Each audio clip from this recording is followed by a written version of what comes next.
பூலோகம் என்பது பொடியாகி போகலாம். பொன்னாரமே நம் காதல் பூலோகம் தாண்டி வாழலாம்.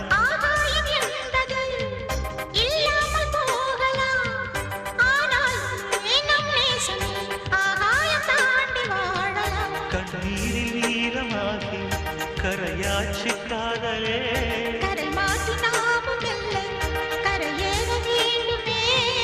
நாளை வரும் காலம் நம்மை கொண்டாடுமே. அன்னமே அன்னமே காடுமலை நதிகள் எல்லாம்